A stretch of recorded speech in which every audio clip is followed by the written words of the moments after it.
अवधूत चिंतन श्री गुरुदेव दत्त। जय जय रघुवीर समर्थ, श्रीराम समर्थ। सद्गुरु चरणांना नतमस्तक होऊन आपण या निरूपणास सुरुवात करूया। मायबाप सज्जनांचे स्वागत आहे।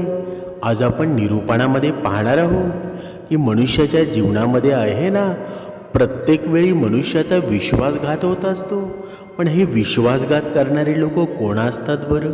आपल्या या संसारामध्ये आहे ना, जेव्हा आपण हे जीवन जगतो, कधी कधी आपलं लग्न झालेलं असतं, कधी काहीकांची लग्न झालेली नाही आहेत, पण प्रत्येकाच्या जीवनामध्ये आहे ना, ही विश्वासघातकी करणारी 4 लोक असतात।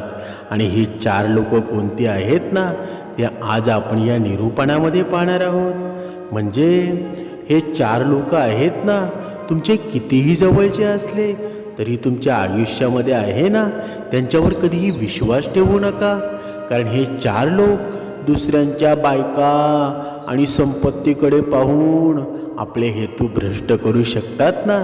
तर दुसऱ्यांच्या बायका आणि संपत्तीबद्दल इतके गर्विष्ठ असलेले ते 4 लोक कोण आहेत? पैसा पाहिल्यानं आपले हेतू बिघडवतात।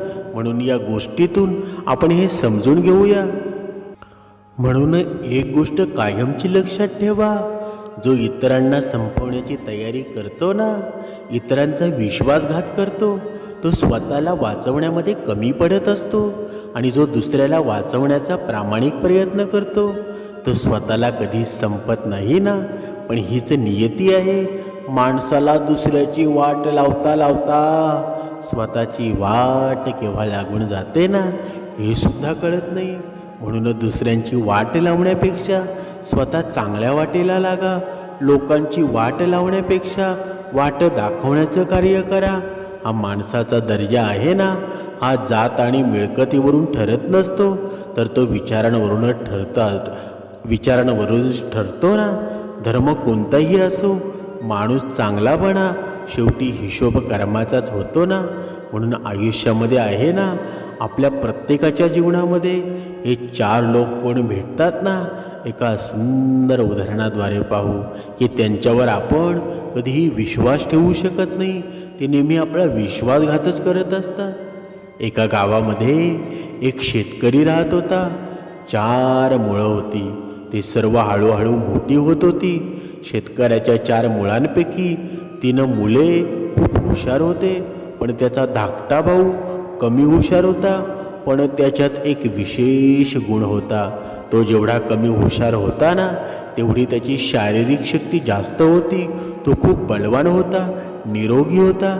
एके दिवशी त्या शेतकऱ्याला वाटलं, माझे 3 मुले बरेच हुशार आहेत, काहीही करून ते घर खर्च भागवतील, पण माझा धाकटा मुलगा कमी हुशार आहे आणि मला त्याच्या उदरनिर्वाहासाठी खूप काळजी वाटत आहे। मग खूप विचार करून त्यानं हे ठरवलं की माझ्या लहान मुलाला कुस्ती का शिकवू नये बरं? त्याचे शरीर यष्टी पैलवानासारखी आहे। आता त्या शेतकऱ्यानं आपल्या धाकट्या मुलाला कुस्तीचं प्रशिक्षण द्यायला सुरुवात केली। त्यानं त्याला अनेक चांगल्या पैलवानांविरुद्ध खेळवून सराव करून घेतला। शेतकऱ्याचा धाकटा मुलगा लवकरच एक शक्तिशाली पैलवान बनला। काळ हळूहळू सरत होता।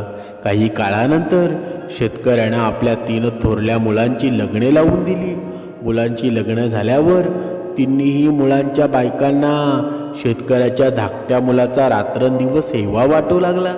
ते विचार करू लागल्या, हा धाकटा धीर काहीच काम करत नाही, तो दिवसभर फक्त खातच असतो आणि आमचे नवरे कामामध्ये व्यस्त असतात, तर तो मात्र नुसता बसून मजा करत आहे। हे लक्षात आल्यावर शेतकऱ्याच्या 3 सुनांनी विभक्त होण्यासाठी वाद सुरू केला। जेव्हा त्यांनी विभक्त होण्याचा आग्रह धरला ना, तेव्हा शेतकऱ्यानं आपल्या धाकट्या मुलाचंही लग्न लावून देण्याचं ठरवलं। असा विचार करून शेतकऱ्यानं कसं तरी आपल्या त्या धाकट्या मुलाचं लग्न ठरवलं। बघा, इथे तुमच्या लक्षात आहे का, आपल्या जीवनामध्ये 4 विश्वासघातकी कोण असतात ना, ते आपण पाहत आहोत। म्हणजे निरूपणाचं सार आहे ना, ते अगोदर तुम्ही तुमच्या लक्षात ठेवा। बघा, त्याप्रमाणे सुदैवानं पैलवानाची पत्नी आहे ना, खूप सुंदर आणि हुशार होती. आजूबाजूच्या परिसरामध्ये तिच्या इतकी सुंदर स्त्री दुसरी कुणीही नव्हती. आता आपल्या धाकट्या मुलाच्या लग्नानंतर कुटुंबामध्ये कोणताही वाद होऊ नये म्हणून शेतकऱ्यानं आपल्या 4 मुलांना वेगळं केलं. 4 ही मुलं वेगळी झाल्यावर शेतकऱ्याचे 3 मोठे मुलं जे बरेच हुशार होते तिघेही चांगला पैसे कमवू लागले. मात्र धाकटा मुलगा जो पैलवान होता ना, त्याचं संपूर्ण लक्ष फक्त चांगलं खाण्यावर, रोज कुस्ती खेळण्यावर केंद्रित होतं.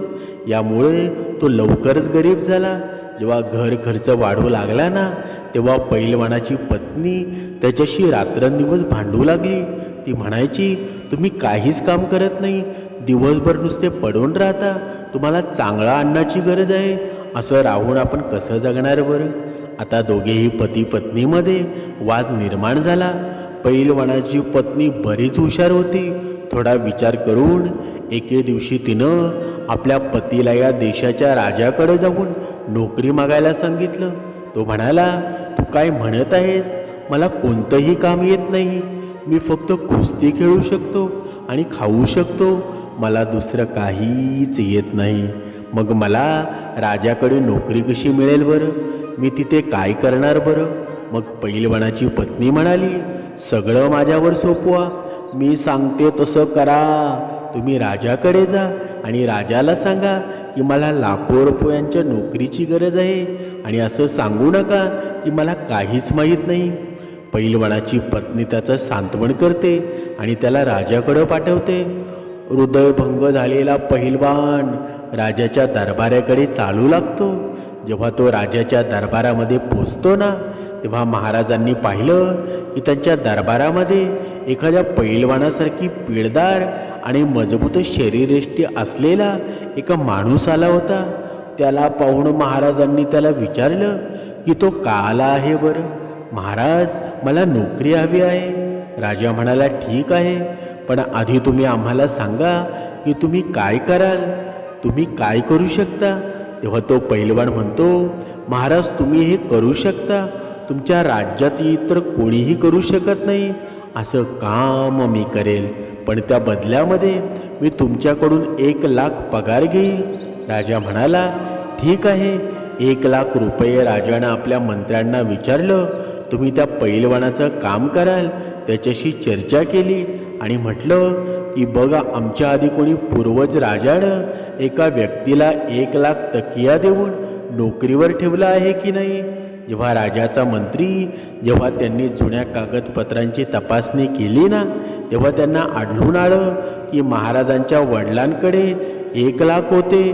तकियाला कामावर घेतलो. मंत्री म्हणाला, महाराज, तुमच्या वडिलांनी सुद्धा 1 लाखावर कामावर ठेवलं होतं. आपल्या मंत्र्यांचे शब्द राजा ऐकून म्हणाला, ठीक आहे, आपणही 1 लाख टकियाला कामावर ठेवू.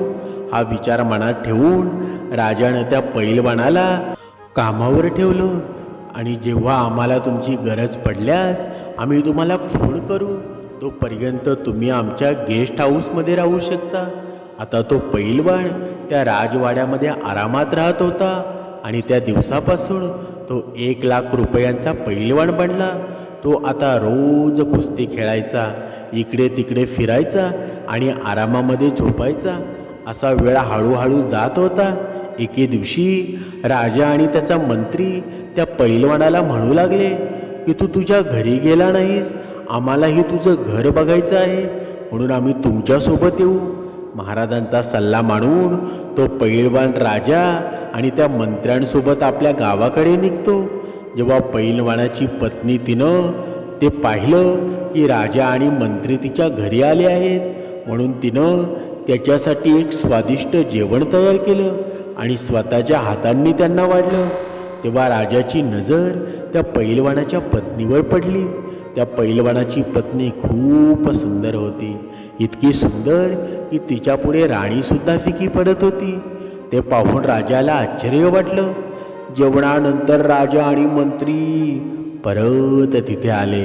आता राजा आणि मंत्र्यांना विचारलं, मंत्री महोदय, पैलवानाची पत्नी इतकी सुंदर आहे, की तिच्या पुढे आपली राणी काहीच नाही.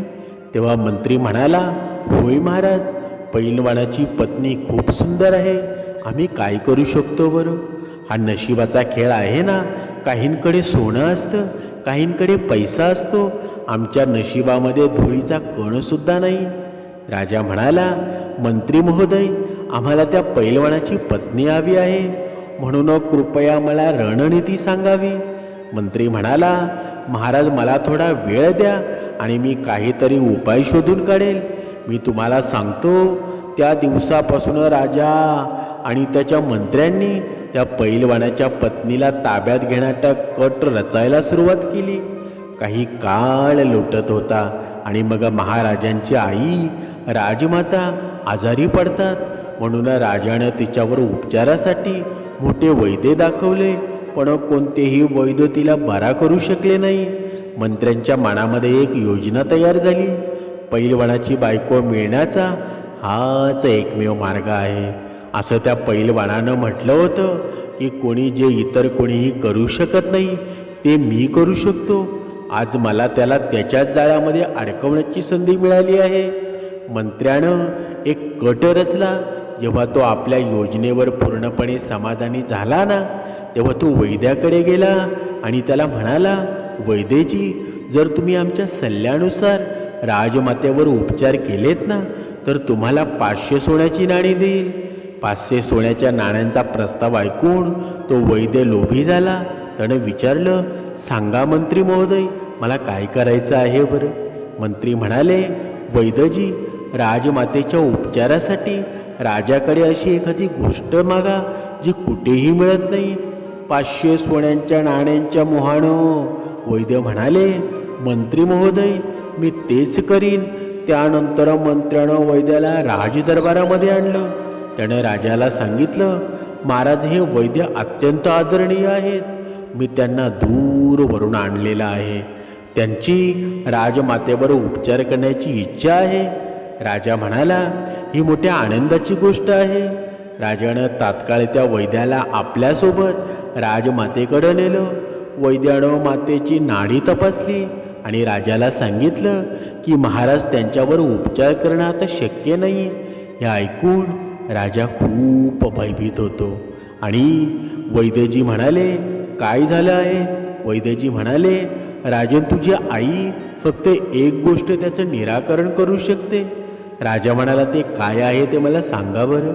तेव्हा डॉक्टर म्हणाले, महाराज, ती गोष्ट खूप मोठी आहे आणि सहज मिळत नाही. राजा म्हणाला, तू मला खरंच सांग, मी ते औषध कोणत्याही परिस्थितीमध्ये मिळवून देईल. मग त्या वैद्यानं समजून सांगितलं, महाराणी, जर तुम्ही 4 हुरांना बोलावून घेतलं ना, तर तुमच्या माता बऱ्या होऊ शकतील. 4 हुरांना बोळवल्यानंतर त्यांचे तेल काढा आणि महाराणींना ते तेल त्यांच्या शरीराला चोळायला सांगा. महाराणी आई लवकरच बरी होईल. वैद्याचे ऐकल्यावर राजा मनातल्या मनामध्ये म्हणाला, आपण तो प्राणी देवदूतांकडून नक्कीच आणला पाहिजे. मग राजानं विचारलं की तो प्राणी कुठे मिळेल बरं? तो म्हणाला, महाराज, हूर बिल्ला हिमालयाच्या जंगलामध्ये आढळतो. राजा म्हणाला, ठीक आहे वैद्यजी, तोपर्यंत तुम्ही आमच्या आईवर उपचार करा. मी आताच राजदरबारामध्ये जाऊन हूरबिळा आणण्याची कोणाला तरी पाठवतो. राजा दरबारामध्ये परतला. त्यानं आपल्या सर्व दरबारी सदस्यांना, मंत्र्यांना आणि सेनापतींना बोलावून विचारलं की हूरबिल्ला नावाच्या प्राण्याला परत आणू शकेल असा कोणी योद्धा आहे का आपल्या दरबारामध्ये? हे ऐकून काही ज्ञानी पुरुष विचारू लागले, महाराज, हा हूरबिल्ला काय आहे बरं? आम्ही यापूर्वी अशा कोणत्याही प्राण्याला ओळखत नाही. राजा म्हणाला, ते एका प्राण्याची प्रजाती असल्यासारखं वाटत होतं, जे हिमालयाच्या जंगलामध्ये राहतो. राजाचे शब्द ऐकून सर्व दरबार शांत झाला. कारण आता राजा आजपर्यंत कोणाबद्दल तरी बोलत होता, त्यानं तो प्राणी पाहिला नव्हता. आता राजा त्याच्याकडे शांतपणे पाहत आपल्या मंत्र्याला म्हणाला, मंत्री महोदय, हे जमणार नाही. महाराणी मातेला वाचवण्यासाठी आपल्याला तो प्राणी परीशिवाय आणावा लागेल. तेव्हा मंत्री म्हणाला, महाराज, कोण? पैलवान नुसता बसून पगार घेतोय, तो कधी उपयोगी पडणार बरं? त्याच्याकडूनही हूर बिल्ला का घेऊ नये?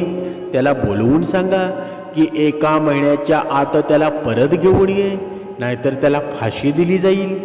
मंत्री पुढे म्हणाले, महाराज, जर पैलवान हूर बिल्ला आणायला गेला तर तो कधीही परत येणार नाही, कारण हूर बिल्ला इतकी शक्तिशाली दुसरा कोणताच प्राणी नाही.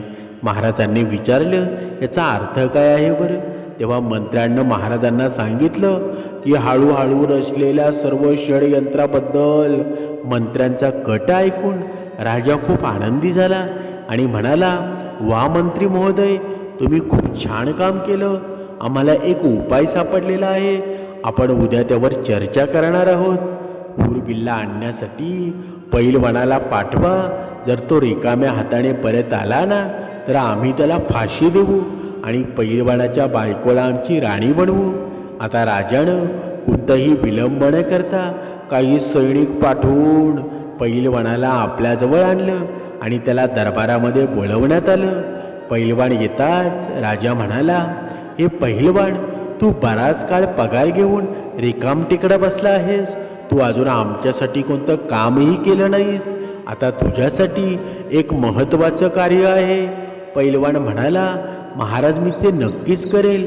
तेव्हा राजा म्हणाला, राणी मातेच्या शरीराला मॉलिश करण्यासाठी आपल्याला प्राण्यांशिवाय 4 हूर आणि त्यांच्यापासून काढलेलं तेल लागेल, जेणेकरून तिचा आजार बरा होऊ शकेल. राजेचे शब्द ऐकून पैलवान विचारामध्ये गढून म्हणाला, महाराज, हे हूर बिल्ला काय आहे बरं? ते मला अजिबात कळत नाही. राजा म्हणाला, आम्हालाही माहीत नाही, पण हे फक्त तूच करू शकतोस, म्हणून आम्ही कार्यासाठी तुझी निवड केली आहे. पहिलवान म्हणाला, ठीक आहे महाराज, कृपया मला थोडा वेळ द्या. असं म्हणत मी तुला 1 महिना देत आहे. जर तू 1 महिन्यामध्ये 4 अंतपुरातून जाऊ शकलास, जर तुम्ही बिळ आणण्यामध्ये अयशस्वी झालात, तर तुम्हाला फाशी दिली जाईल. महाराजांच्या शब्दांनी घाबरलेला तो पैलवान त्याच्या आज्ञेचं पालन करण्यासाठी तो हिमालयाकडे निघतो. वाटेत तो विचार करतो, मी असं काहीतरी करेल असं मला कधीही वाटत नव्हतं. मी या प्राण्यांबद्दल कधी ऐकलंसुद्धा नाही किंवा त्याला कधी पाहिलंसुद्धा नाही.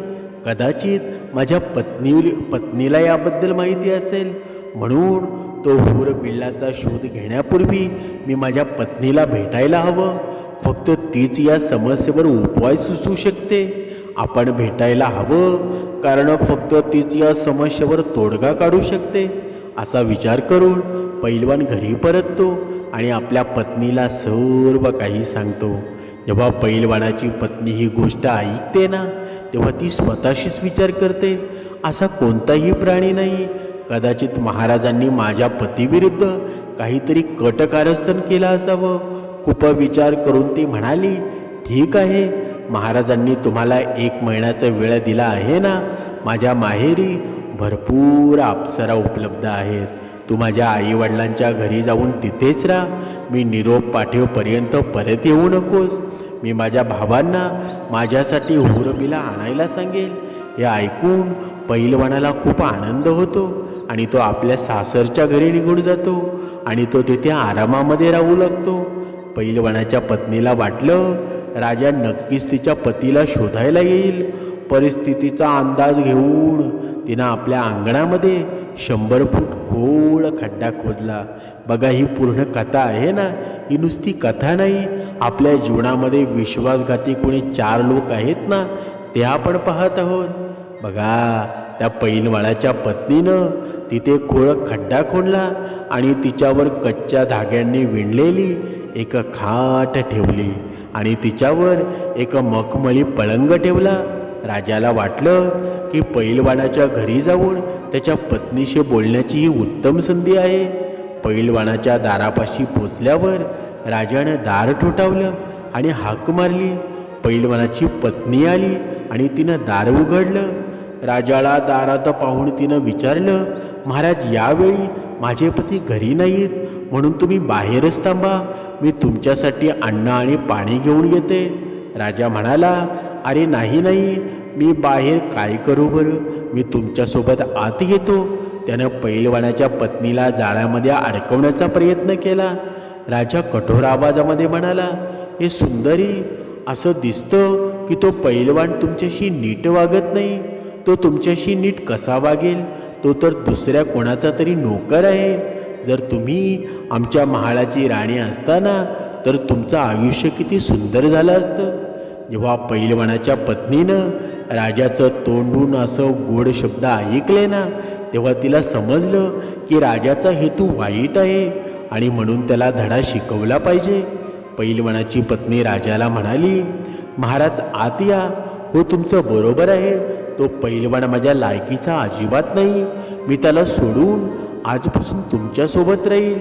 तिच्या शब्दांनी राजाला पटतं आणि तो तिच्यासोबत आत जातो. घराच्या अंगणात त्या पैलवानाच्या पत्नीनं कच्च्या सुती कापडाचा बिछाणा तयार करून तो विहिरीवर ठेवला होता आणि त्यावर एक मखमली चादर पसरली होती. त्याचं पलंगाकडे बोट दाखवत पैलवानाची पत्नी राजाला म्हणाली, महाराज तुम्ही या पलंगावर बसा. आणि राजा त्या खाटेवर बसतो. तेव्हा खाट तुटते आणि राजा थेट विहिरीमध्ये पडतो आणि त्याला खूप दुखापत होते. महाराजांच्या विहिरीत पडताच पैलवानाची पत्नी मोठ्याने ओरडली. ती हसायला लागते आणि म्हणते, महाराज आता तू या विहिरीतून राज्य करतोस. हे ऐकून राजाला आश्चर्य वाटू लागलं. बघा की काय झालं असावं. आता मी एका चर्मिकासारखा अडकलो आहे. इथे महाराज खाली पडतात आणि तिथे पैलवान आपल्या सासरच्या घरी आरामात आहे. तो तिथे आपला वेळ घालवत होता. 3-4 दिवस उलटून गेले तरी राजा दरबारामध्ये आला नाही. तेव्हा राजाला काय झालं असेल याबद्दल मंत्र्याला शंका येऊ लागली. राजा तर बऱ्याच काळापासून पैलवानाच्या पत्नीकडे गेला होता. तो तिथे काय करत असेल बरं? मी स्वतः जाऊन बघायला पाहिजे, असा विचार करून मंत्री पैलवानाच्या घराकडे निघाला. तो पैलवानाच्या दारापाशी पोचला. त्यानं हाक मारली आणि पैलवानाची पत्नी बाहेर आली. त्यानं पाहिलं तर राजाचा मंत्री तिथे उभा होता. ती म्हणाली, सांगा मंत्री महोदय, तुम्ही कसे आलात बरं? मंत्री म्हणाले, मी महाराजांना भेटायला आलो आहे. ते 4 दिवसापासून तुमच्या घरी थांबलेले आहेत. पैलवानाची पत्नी म्हणाली, ते ज्या दिवशी आले त्याच दिवशी निघून गेले. हे ऐकून मंत्र्यांना वाटलं, बरं झालं राजा इथे आला नाही. आता मी तिला माझ्या मनातलं सांगू शकेल. असा विचार करून मंत्री म्हणाला, मी तुम्हाला हे सांगायला आलो होतो की तो पैलवान जगणार नाही, कारण तो हिमालयाच्या जंगलामध्ये गेला आहे आणि तू इथे एकटी कशी राहणार बरं? म्हणून माझ्यासोबत तू ये. मी तुला महाराजांच्या महालामध्ये घेऊन जातो. जेव्हा पैलवानाच्या पत्नीनं या मंत्र्यांचे शब्द ऐकले ना, तेव्हा तिला मंत्र्यांच्या हेतूविषयी चिंता वाटू लागली. तिला समजलं. तिने पुन्हा डोकं वापरलं आणि म्हणाली, माझ्याबरोबर या. म्हणून पैलवानाच्या पत्नीनं मंत्र्यांना आत बोलावलं. त्याला कच्च्या धाग्यानं झाकलेल्या त्याचं पलंगावर बसायला सांगितलं. मंत्री आत येताच तो पलंगावर बसला असताना तो पलंग अचानक विहिरीमध्ये पडला आणि थेट राजावर जाऊन आदळला. मंत्र्याला पाहून राजानं विचारलं, मंत्री महोदय, तुम्ही येथे कसे आलात बरं? मंत्र्यानं उत्तर दिलं, महाराज आपण येथे कसे आलात? राजानं उत्तर दिलं, मी त्या पैलवानाची पत्नी आहे. माझा गौरव झाला आहे.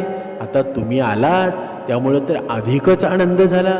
अशा प्रकारे राजा आणि मंत्री विहिरीमध्ये अडकले. 2 दिवसांनी सेनापतीला वाटलं की राजाला शोधायला मंत्रीसुद्धा पैलवानाच्या घरी गेला आहे. तो अजून परत आलेला नाही. त्याला काय झालं आहे? मी जाऊन बघायला हवं. तो त्या पैलवानाच्या बायकोकडे राहिला आहे का बरं? ते तिथे काय करत असतील, कोण जाणे. असा विचार करून सेनापती देखील त्या पैलवानाच्या घरी जातो. संध्याकाळी जेव्हा सेनापती त्या पैलवानाच्या घरी येतो ना, तेव्हा तो सुद्धा पैलवानाच्या पत्नीच्या त्या सुंदर रूपाकडे मोहित होतो. पैलवानाची पत्नीसुद्धा त्या सेनापतीला आपल्या घरी आमंत्रित करते. तिनं त्याला त्याच पलंगावर बसवलेलं होतं. सेनापती पलंगावर बसताच तोही विहिरीमध्ये पडला, जिथे राजा आणि त्याचा मंत्री आधीच पडलेले होते. जेव्हा राजा आणि त्याच्या मंत्र्यानं सेनापतींना पाहिलं तेव्हा ते म्हणाले, सेनापती आम्ही सुद्धा इथे आलात. तो म्हणाला, महाराज तुम्ही सुद्धा इथेच आहात, मी तुम्हाला शोधत आलो होतो. राजानं उत्तर दिलं, तू मला शोधून काढलोस, आता तुझं काम चालू ठेव. आपण हे करून बसलो आहोत ना, असा विचार त्याच्या मनामध्ये येऊ लागला. तो त्या पैलवानाची पत्नी मिळवण्यासाठी आला होता, पण त्याऐवजी त्याचा स्वतः जीव धोक्यात आला होता ना. एके दिवशी राजाच्या पोलीस प्रमुखाला वाटलं, महाराज आपले मंत्री सेनापती अजून का आले नाहीत बरं, हे मी जाऊन बघायला हवं. कुणास ठाऊक पैलवानाच्या बायकोकडे जाणारा माणूस परत का येत नाही बरं, तिथे लोक काय करत आहेत बरं, ते मी जाऊन बघतो. हा विचार मनात ठेवून पोलीस इन्स्पेक्टर देखील त्या पैलवानाच्या घराकडे निघाले. पोलीस निरीक्षक त्या विहिरीपाशी पोचला, जिथे राजा मंत्री सेनापती आधीच सर्व बसले होते. हे पाहून राजा म्हणाला, तुम्ही सुद्धा इथे आलात साहेब, तुम्ही इथे काय करत आहात. राजानं उत्तर दिलं, तुम्ही जे करायला आला आहात ना तेच मी करत आहे. आता आहेत तिथेच थांबा. 100 फूट खोल विहिरीमध्ये पडणं हे मृत्यूचं लक्षण मानलं जातं. सर्वजण गंभीर जखमी झाले होते, काही जण अपंग झाले होते, काही जण पांगळे झाले होते, काहींच्या चेहऱ्यावर इजा झाली होती, काहींच्या डोळ्यांना इजा झाली होती. ते जगू शकतील म्हणून पैलवानाची पत्नी दोरीच्या साह्याने त्यांच्यासाठी थोडं अन्न पाणी सुद्धा देत होती. अशा प्रकारे राजा आणि त्याचे साथीदार सुमारे 15 दिवस विहिरीमध्ये पडून राहिले. आता ते चौघेही आजारी पडू लागले होते. राजा तिथून कसं सुटावं याचा विचार करू लागला. तो खूप दुःखी झाला होता. पैलवानाच्या पत्नीची विनवणी करून आणि क्षमा मागून कसे तरी तिथून बाहेर पडावं अशी त्यांनी आपापसामध्ये चर्चा केली. नंतर आम्ही त्याला त्याच्या कृत्याबद्दल नक्कीच शिक्षा देऊ, तो म्हणाला. हा विचार मनात ठेवून राजानं पैलवानाच्या पत्नीला हाक मारली, कृपया आम्हाला माफी करा आणि आम्हाला जाऊ द्या. असं म्हणत माफी मागू लागला. पैलवानाची पत्नीला माहीत होतं की जर त्यांना जाऊ दिलं ना तर हे लोक नक्की सूड घेतील, आमचा शिरच्छेद करायला कमी पडणार नाहीत, या आयुष्य कठीण करतील. म्हणून तिनं एक नवीन योजना आखली आणि राजाला सांगितलं, महाराज मी तुम्हाला बाहेर काढेल आणि राजवाड्यामध्ये जाऊ देईल, पण माझी एक अट आहे. जर मी तुम्हाला येथून पाठवतात तुम्ही निघाल. महाराजा आणि त्याचे साथीदार त्यांची अट मान्य करतात. मग पैलवानाची पत्नी म्हणते, ठीक आहे, तर आणखी 2 दिवस थांबा. 3ऱ्या दिवशी आम्ही तुम्हाला तुमच्या महालामध्ये मी स्वतः पाठवून देईल. हे ऐकून राजा आणि त्याचे साथीदार खूप आनंदित झाले. दरम्यान पैलवानाच्या पत्नीनं तिची मुले आणि तिच्या दीराच्या मुलांना काही पक्ष्यांची पिसे गोळा करायला सांगितले. सर्व पक्ष्यांची शक्य तितकी पिसे गोळा करा आणि एक खोळी त्या पिसांनी भरा. तिची मुळं आणि तिच्या 3 दीरांची मुळं अगदी लहान होती ना, त्यांनी अवघ्या 2 दिवसातच खोळी पिसांनी भरली. जेव्हा 3रा दिवस उजाडला ना तेव्हा त्या पैलवानाच्या पत्नीनं तिला तिच्या दीराच्या मुलांना बोलावून 2 क्विंटल डांबराची व्यवस्था करायला सांगितलं. अशा प्रकारे डांबराची व्यवस्था करण्यात आली. मग ते तापवण्यात आलं. ते पातळ झाल्यावर थंड होऊ दिलं. ते झाल्यावर त्यानं ते एका मोठ्या पातेल्यामध्ये ठेवलं. त्यानंतर पैलवानाच्या पत्नीनं तिच्या 3 दीरांच्या आणि सर्व मुलांच्या मदतीनं विहिरीमध्ये एक जाड दोरी फेकून सर्वप्रथम महाराजांना बाहेर खेचलं आणि राजाला कढईतील द्रवात डुबकी मारून नंतर खोलीमध्ये जाऊन झोपायला सांगितलं. राजा आधीचा अर्धमेला झाला होता म्हणून त्याने शांतपणे पैलवानाच्या पत्नीचं ऐकलं आणि तो डांबरावर झोपला. त्यानं ओसांडून वाहणाऱ्या कढईमध्ये उडी मारली आणि पक्ष्यांच्या पिसांनी भरलेल्या शेजारच्या खोलीमध्ये आडवा झाला. त्याच्या शरीरावर असलेल्या डांबरामुळं तो पक्ष्यांच्या पिसांमध्ये आडवा होतात. पिसे त्याच्या संपूर्ण शरीराला चिकटली. त्याचप्रमाणे एक एक करून सर्व विहिरीतून काढलेले आणि डांबराने माखलेले त्यांना आंघोळ घातल्यानंतर पंख लावून त्यांना खोळीमध्ये पाठवण्यात आलं आणि झोपवण्यात आलं. प्रथम डांबर बुडवल्यामुळं काळे झाले होते ना, आता त्यांचे पक्ष्यांची पिशेसुद्धा शरीराला चिकटलेली होती. आता तो एका विचित्र प्राण्यासारखा दिसू लागले होते. विहिरीत पडल्यामुळं ते आधीच जखमी होते आणि त्यांची प्रकृतीसुद्धा खालावलेली होती, ज्यामुळं तो प्रतिकार करण्याच्या स्थितीमध्ये नव्हता. पण माझ्या मनामध्ये असा विचार होता की तुम्ही येथून निघाल्यावर राजवाड्यामध्ये जा. यानंतर या पैलवानाच्या बायकोला असा धडा शिकवेल की आयुष्यभर लक्षात राहील. दरम्यान पैलवानाच्या पत्नीनं तिच्या आईवडिलांना निरोप पाठवून पतीला परत बोलवावं. जेव्हा पैलवान घरी परतला ना, तेव्हा त्याची पत्नी म्हणाली, बघा मी प्राण्यांशिवाय 4 देवदूतांची व्यवस्था केली आहे. ते 4ही देवदूत खोळीमध्ये आहेत. पैलवानानं पाहिलं की खोळीमध्ये 4 विचित्र प्राणी बसले होते. ते माणसासारखे दिसत होते, पण त्यांचे शरीर काळे होतं आणि विविध रंगांच्या पिसांनी झाकलेली होती. त्या 4 प्राण्यांकडे पाहून पैलवान अतिशय आनंदित होतो. पैलवानांची पत्नी म्हणते, त्यांना दोऱ्यांनी बांधून राजवाड्यामध्ये घेऊन जा. ते इतके साधे आहेत ना की शांतपणे जातील, पण वाटेत जर त्यांच्यापैकी कोणी गोंधळ घातला तर त्यांना चोप दिला जाईल. सोबत एक जाड काठीही आणायला हवी. तो पैलवान आनंदित होऊन त्या चौघांच्या गळ्यामध्ये दोर टाकतो आणि हातामध्ये एक जाड काठी धरून त्यांना राजवाड्याकडे घेऊन जातो. ते बिचारे आधीच लंगडे झाले होते ना, वाईट अवस्थेमध्ये होते आणि त्यांना पैलवानाकडून मार खाण्याची भीतीही वाटत होती. म्हणून ते चौघेही गुपचूप राजवाड्याच्या दिशेने चालू लागले. पैलवान राजाला राजवाड्यापर्यंत घेऊन गेला. तोपर्यंत संध्याकाळ झाली होती.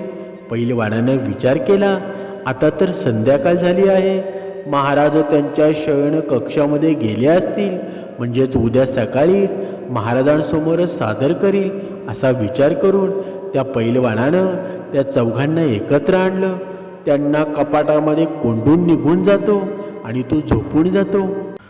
आता राजा विचार करू लागला, जर त्या पैलवानानं आम्हाला सकाळी दरबारामध्ये हजर केलं तर राणी आमचं तेल काढून घेईल, कारण तिलाही राजमातेला बरं करण्याची घाई झाली होती.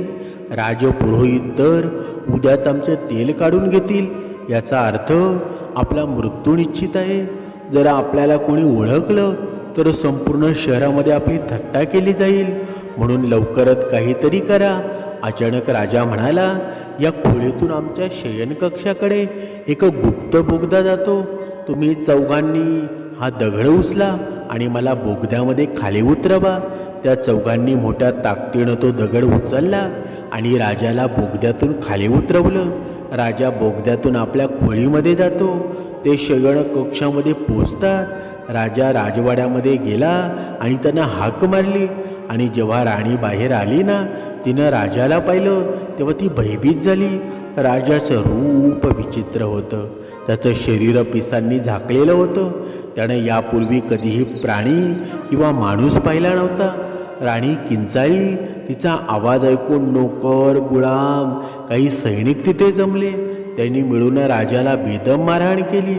ते ओरडले, त्याला मारा, त्याला ठार करा, इथे कोणता प्राणी घुसला आहे. राजा ओरडत होता, मला मारू नका, मी तुमचा राजा आहे. पण कुणीही ऐकत नव्हतं. मारहाणीनंतर राणीनं राजाला आवाज ओळखला. मग राणीनं सर्व नोकरांना खोलीमध्ये परत पाठवलं. राजाला विचारलं, जर तुम्ही माझे राजा असाल तर तुम्हाला काय झालं आहे बरं? तुम्ही कोणता वेश धारण केला आहे बरं? राजानं उत्तर दिलं, आधी शांत व्हा आणि मला गुपचूक स्नानगृहामध्ये घेऊन जा आणि मला पटकन रॉकेलनं स्नान घाला. राणीनं आपल्या सेवकाला थोडं रॉकेल आणण्याची आज्ञा दिली आणि राजाला त्या स्नान घालण्यामध्ये आलं. यामुळं राजाच्या शरीरावर डांबर निघून गेलं आणि राजा आपल्या मूळ स्वरूपामध्ये येतो. त्या रात्री तो आपल्या राजवाड्यामध्ये आरामात झोपतो. सकाळी आपले राजेशाही कपडे घालून दरबारामध्ये बसतो. जेव्हा सकाळ होते ना आणि पैलवान जागा होतो, तेव्हा तो सर्वात आधी या कोठडीमध्ये जातो. पैलवानं कोठडीत शिरतात त्याच्या लक्षात येतं की 4 हुर बिळाण सापांपैकी एक हुर गायब होता.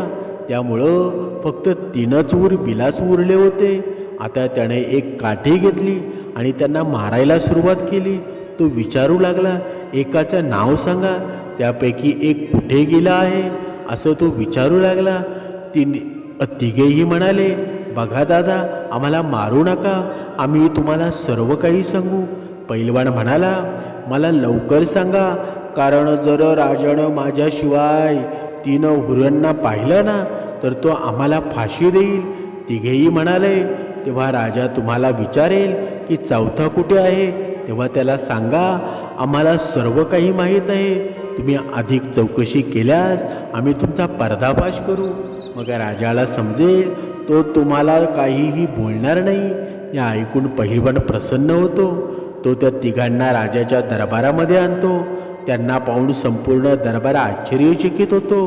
दरबारी हसतात आणि विचार करतात, हे खरोखरच विचित्र प्राणी आहेत, आम्ही यापूर्वी असं काहीही पाहिलं नाही. पहिलवानं ते 3 देवदूत राजाच्या हवाली केले. त्यांना पाहून राजा म्हणाला, अरे पहिलवान, मी तुझ्याकडे 4 देवदूत मागितले होते, पण हे तर फक्त 3च आहेत. पहिला कुठे आहे? मी तुला आताच्या आता फाशी देईल.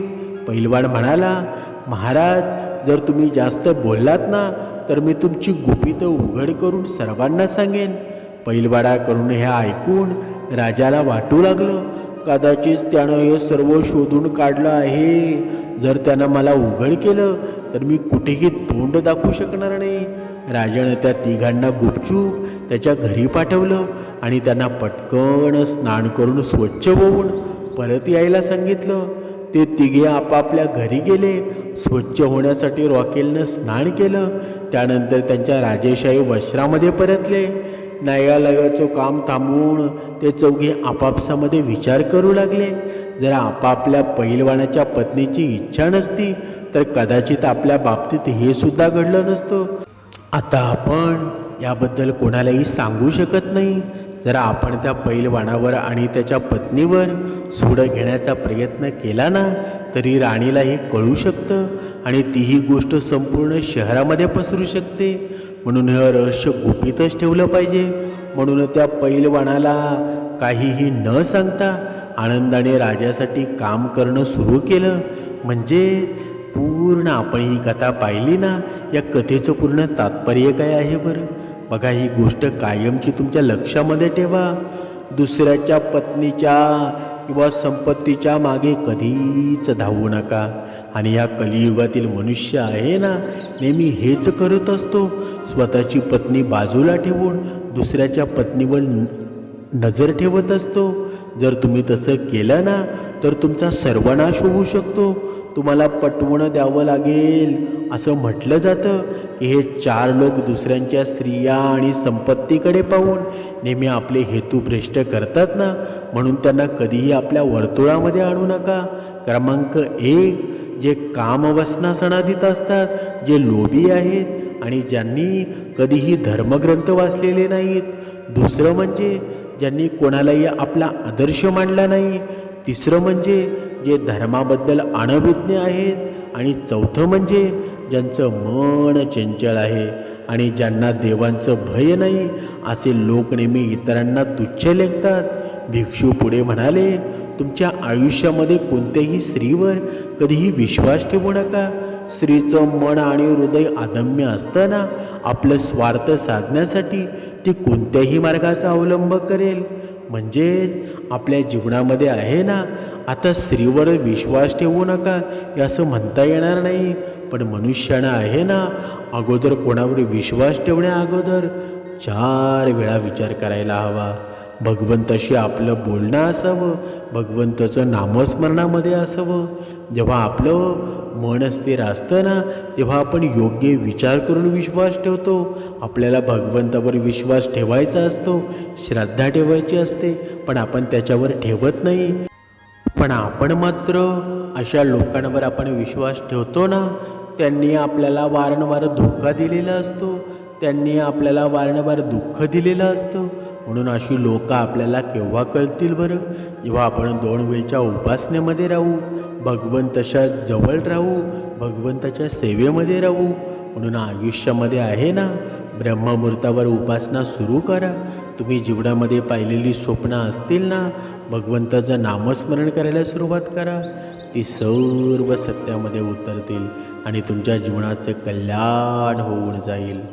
अवधूत चिंतन. श्री गुरुदेव दत्त.